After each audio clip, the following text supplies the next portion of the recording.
So lately there has been a pattern of women who have been getting punched in the face randomly by a guy in New York City. Women have been posting videos on TikTok telling their story, and it has completely taken over the internet, the news, and has caused mass hysteria. People in New York City have been like afraid to walk in the streets now because of like what's going on. And now everyone is wondering why this is happening and who's causing it. Is there some secret subreddit that has plotted to do this crazy movement? Is Chris Brown on the loose? Or is there just a random guy going around and punching people for the hell of it? Well, let's start from the beginning. It all started when TikToker Haley Kate posted a video to her account talking about how she just got hit in the face by a random dude. You guys, I was literally just walking and a man came up and punched me in the face. Oh my god, it hurts so bad.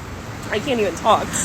Literally, I fell to the ground and now this giant goose egg is forming and I'm like, oh my god, it looks so crazy. She posted it almost immediately after it happened in a very clearly hysterical manner, just like how almost anybody who got randomly punched would also be. Now, why she got punched was not very clear. She herself seemed to be unsure and posted a video talking about how it might have been because she was on her phone and not paying attention to her surroundings. Yeah, I was just walking on the sidewalk and my head was down and I was like looking at my phone just sending an email, but there was so much room on the sidewalk and like literally nobody was around, and I guess this man, I don't know if he punched me or if he owed me. I literally passed out, so I don't really remember, but I think he just was really mad that my head was down. He was walking a dog, so he took it upon himself to body check me and let me know to be conscious of my surroundings, which now I fucking will be. And then I fell to the ground and I like literally blacked out for a second, but then I got up and he was screaming at me, and I was just like scared, so I literally just ran away. Which just doesn't really make any sense when you think about it. It seems like the guy was just kind of looking for an excuse to give someone a shiner. And if you didn't notice the giant bump on her head, the guy hit her so hard that she got a hematoma. I think that's how you pronounce it, which is basically a giant bruise that you get from being hit really hard. Thankfully, the girl was okay. She didn't suffer any concussions or anything and reported it to the police. I did go to urgent care. I had them check me out. I iced my head for like an hour. The swelling is like pretty much gone. It looks like there's a tiny bruise forming. Hopefully a lot of it's back here in my hairline, so I'm hoping you won't be able to see a bruise. The doctor told me that I seem okay, just to watch out for signs of vomiting or like vision loss, which you guys, I think I'm completely fine. I really do think I'm okay. I did call the police and report what happened. They just came to my apartment and they took down all the information, and I guess a detective is going to get in contact with me. And Haley has a pretty big TikTok following of over 1 million followers, so this story went pretty viral really fast. And it's a pretty weird and unfortunate story, but it wasn't unique. Because that very same day, a different TikToker posted a video describing a very, very similar situation that happened to her, talking about how she was also punched in the face by a guy while she was looking down at her phone. So I just got punched in the face walking home. I was literally like leaving class. I turned the corner and I was looking down and I was looking at my phone and like texting, and then out of nowhere this man just came up and hit me in the face. I'm like actually in shock right now. I'm just like walking home because what else do you do? But I just texted my friends being like, hi, I just got punched in the face, and then they sent me a TikTok of this other girl in New York who got punched in the face, and she was looking at her phone. And I don't know if this is like a thing that's going around. And according to her second video, it also seemed like it was for no reason. I was like literally walking out of class, sending a text to a friend, and then just got clocked in the face. So I didn't see him coming. A lot of people have told me I should have like fought back, had some mace on me. There was like no time to even I literally just didn't see him coming. All of a sudden my head was just clocked back, turned around, and I saw him looking at me, walking away, and it was literally like he gave someone a high five and kept walking, except for he gave me a punch to my face and just kept walking. And as you can see, she got a pretty big mark from the punch and also was hit so hard that she got a chipped tooth and suffered a concussion. So I just got back from the emergency room after getting punched in the face. They confirmed I do have a concussion from being hit so hard, which is honestly insane, but also kind of just validating for the way that I feel right now. So we officially have a concussion, a black eye, and a chipped tooth. And it's wild that this exact same thing happened the exact same day. Pretty crazy, right? Like, what are the chances? But then there was another video posted that exact same day that also described something very, very similar. So I have fallen victim to the the men in New York City were lifting an elbow or trying to punch innocent girls on the street, except I wasn't on my phone. I was with my coworkers. Yeah, we were just talking. Walking in Times Square, so be safe out there. It's my first TikTok. She's so pretty. And just like the other girl, she was just walking down the street and out of nowhere, bam, right in the face. And just like Haley, she also got a pretty big bruise from it. There's an old saying that goes, once is by chance, twice is a coincidence, 3 times is a pattern. And this was quite the pattern because it just kept happening. One video after another, girls kept telling stories about how some random guy punched them in the face randomly in the city. And I'm literally trying not to cry, but like, I just realized I was part of a group of women that got punched. What? Same thing literally happened to me, I want to say like a week and a half ago. I wasn't punched in the face, but regardless, I was punched, and I feel like if I hadn't moved out of the way, I might have been punched in the face. I was assaulted by a man in New York City a couple hours ago. This was totally unprovoked. I literally had never seen, made eye contact, or even looked at this person until after they attacked me. all of these videos were posted in the same 24 hours. So clearly, something is going on. Whether it's one guy or 1,000 guys, something's happening. People started thinking of like these crazy conspiracies as to how this is possibly happening. And while all of these were going viral, a bunch of previous videos in the past of women telling similar stories also started to trend as well. Some going far back as a week, some going far back as months of women telling stories of getting randomly punched in the face. I literally just got punched by some man on the sidewalk. He goes, sorry, and then punches me in the head. Now, could all of these guys have been talking about the same guy or a different guy? It's hard to tell. Maybe the more recent ones have a higher chance of having a correlation, but it's hard to say. Some of the stories that were resurfacing go back as far as 2 years ago. And while this pattern was getting a ton of attention, people started to wonder if these stories were actually legit or not. Because out of all the videos that were posted, not one single girl gave a description of the guy. However, that theory should really be put to bed. Yes, it's true that people do fake being victims on social media for deceptive purposes. I posted a video not too long ago where I talked about this woman who claimed that she was struck in the face with a brick by a man and started a GoFundMe that raised over $40K to pay for her hospital bills. And later, it was revealed that she completely lied about the whole thing. And yes, sometimes people also lie specifically just to get views because they're attention whores, not just for money. But considering that most of the women quite literally had bruises or scars on their body, it's pretty safe to say that they're not lying. I highly doubt that they're doing some type of crazy inside joke to prank the public or something. It's overall just a weird thing to lie about, so let's not get into that. I'm pretty sure you can also get into a lot of trouble for that too. I don't think employers or colleges are very cool with people lying about being assaulted. So why did the women not describe the guy? Well, I'm not a psychology expert or anything. I mean, shit, I barely passed Psych 101, but a reasonable and straightforward explanation as to why is probably because of the shock that they experienced from the event. Being randomly punched in the face super hard out of nowhere can cause quite a lot of trauma and shock for someone, and usually because it happens so fast, sometimes they may not remember the small details. There could be other logical reasons, but that seems to be a pretty solid way to explain it. However, though, one of the girls actually did give a description of the guy and reported it to the police. I have been able to identify that this man is the same as who hit a couple other girls, but what's even scarier is like there's a lot of girls and our descriptions of this man are completely different, meaning this like there's multiple men going around and doing this. The man that hit me was a black male, definitely over 6 feet tall. He had dreads that like didn't quite go to his shoulder, definitely looked unhoused. And it turns out it actually was more than one person behind all this, because not one, not two, but 3 people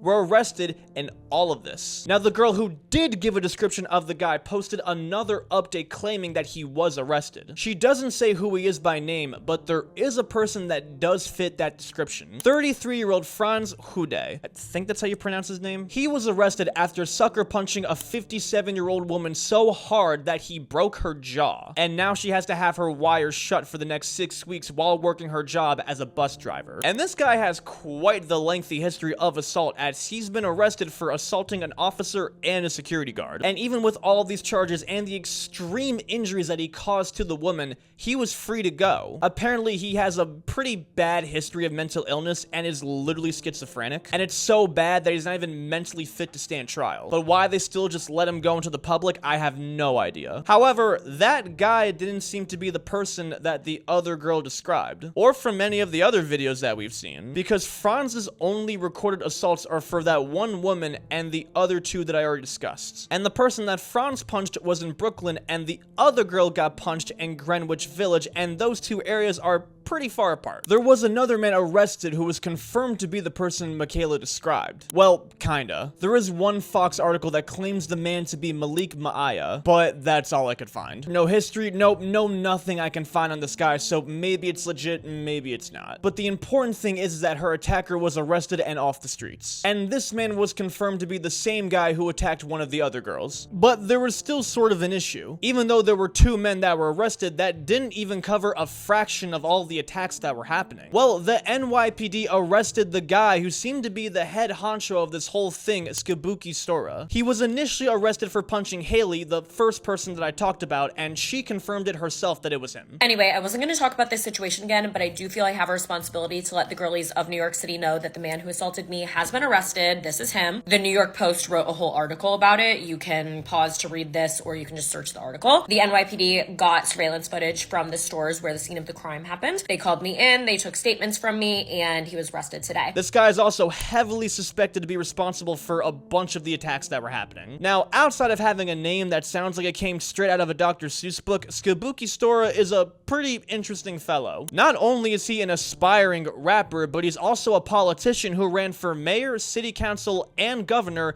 and failed at all of them. His music sounds like he was challenged to make a catchy song while also making it as offbeat as possible. I'm super rich, not average rich. From New York to London in a 40-minute trip. Don't ask me shit. Brooklyn, raise me, bitch. He had a GoFundMe campaign for his mayor where he had the goal to be $5 million and all he raised was $65. He's like Kanye West because both failed at politics, but Skiboky also failed at music. Skiboky has quite a history of charges and court cases and was also arrested not even like 4 months before this. Back in November, he was arrested for chasing down a couple while yelling, "Die, Jews, die." Somehow, he was let back onto the streets. On social media, he claims that he's related to Marcus Garvey, who's a very, very famous activist. If you don't know who that is, Marcus Garvey was the man who organized the very first black nationalist movement all the way during World War I. Skiboky often claims that he's related to him to try and get voters or something. However, there's absolutely zero proof that he is related to him in any way. So maybe it's true, maybe it's not. It's most likely not. And Skiboky has a little big presence on social media with over 80,000 followers on TikTok and over 10,000 on Instagram. And he was actually banned from TikTok pretty soon after his arrest, but I don't think it was because of the news. I think it was because of the content that he posted. He had like 10 different TikTok accounts where he would just post very, very creepy shit. In his videos, he's like trying to promote his political campaign, but like all he does is harass women and be extremely creepy. Like in the videos, he'll just straight up start following women, make really weird comments to them, and will even just sometimes film them without them even knowing. I see you got a fresh cut, baby girl. It's me, Skiboky, Marcus Garvey, great-great-grandson. I'm running for governor. What you in a rush for? Pay attention so you won't walk into people. Can you stop? Just slow down. I'm going You almost walked through me. All right. Princess, girl. Hey, where you got all that swag from? Okay. I'm Skiboky, Marcus Garvey grandson. I was curious to know where you got all that swag from. Sorry. Natural, I don't know. I know that's right. Sorry, I'm Okay. Hey, keep it going. I know that's true. And almost all of the videos, he tags his political campaign. Now, how harassing women is supposed to help him become mayor, I have no idea. Maybe Trump and Biden should take notes because nothing screams I'm a great politician than harassing people on the street. Like, this guy literally snitches on himself so hard by showing people just how weird he is. One of his craziest videos is where he's filming a woman straight up complaining to the police right in front of him about him following her. I feel safe right now. I went all the way on the other side. And in like the middle of it, he just points the camera to himself and goes, sheesh, these Democrats are crazy. Democrats. He followed me and started recording me. Democrats. I pushed the camera out my face, and that's when he started hitting me. You crazy. And he hit multiple times. Yeah, okay. And everybody, I am fine. You're fine? I am fine. But he is a crazy person who is still recording me while he's trying to talk to me and act like I'm crazy. So just possibly normal. No, I'm talking so everybody on the street can hear me. Because I'm sick of people treating me or anybody else like we're crazy when we ask for help. Democrat voter. Go with the other train. I did not come on this fucking New York City train today to be attacked by crazy ass motherfucker. Yeah, hold on, man. She a Democrat voter. And then after that posted another video of him continuing to follow the girl and be like, hey, surprise.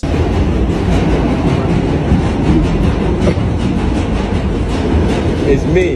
Yo, get the fuck out. Like, how this guy didn't get arrested sooner is crazy to me. What's even more shocking is that he actually got votes for his mayor campaign. He got a whole 260 votes, which doesn't seem like jack shit when you see that Mayor Adams got 750,000. But the fact that 264 people genuinely voted for this guy is unreal. Because it doesn't have like an actual campaign or any actual motive stated. Like, he's literally just being weird to women on the street. That's all he's doing. He never says what he actually plans to do to improve the state of New York. I don't know what his thought process for becoming mayor was, but I imagine it went something along the lines of this. Following women didn't work. Making weird comments to women didn't work. What else should I try? Punching women. I should try punching the women. Oh yeah, that'll make them vote for me. That's really gonna get these ballots going, baby. I'm such a genius for thinking of this. Like, I really also just don't get what his plan or objective was in punching all of these random girls. It's very likely he's on drugs or has some type of very serious mental illness, but he was finally arrested and put in jail. Hopefully he gets a harsher sentence or gets the help he needs to solve the issues that he's suffering from. These are so far the only known arrests of the attackers. There's definitely more out there, but this is solid progress. And I think this is a good time to inform anybody who's visiting New York City that you should really pay attention to your surroundings. Don't be distracted by your phone on the subway or walking down the street. Always pay good attention to where you are and what's around you. Coming from someone who visits New York City pretty often, this isn't extremely common, but stuff like this can happen if you're really not paying good attention and being careful. So, always take good precaution. Shalom.